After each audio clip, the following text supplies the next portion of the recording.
At patuloy naman po ang pagsusulong ng iba't ibang grupo para makamit ang kapayapaan sa mundo. At kabilang na nga po sa kanilang mga lugar na binisita ay ang Mindanao, kung saan hinihikayat ang iba't ibang lider doon na tapusin na ang hindi pagkakaunawaan at kaguluhan para na rin sa ikauunlad ng kanilang bayan. Narito ang ulat na aming kasamang si Beth. Pandaigdigang kapayapaan, ito ang pinakaasam-asam ng lahat ng tao ngayon. Dahil sa adhikaing ito, samot-saring grupo na ang nagsusulong ng pagkakaroon ng pandaigdigang kapayapaan. At isa na nga dito ang grupong Heavenly Culture World Peace Restoration of Light o HWPL ng South Korea sa pangunguna ng kilalang peace advocate na si Man Hee-lee.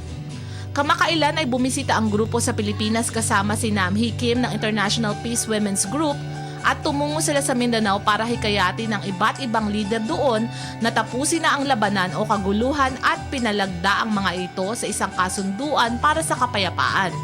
Matapos nito ay pumunta ang grupo sa Maynila para naman pangunahan ang World Peace Forum.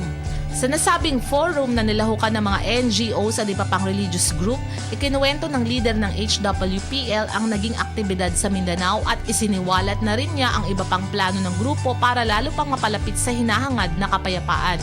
Para sa Telebisyon ng Bayan, Elizabeth Katsin.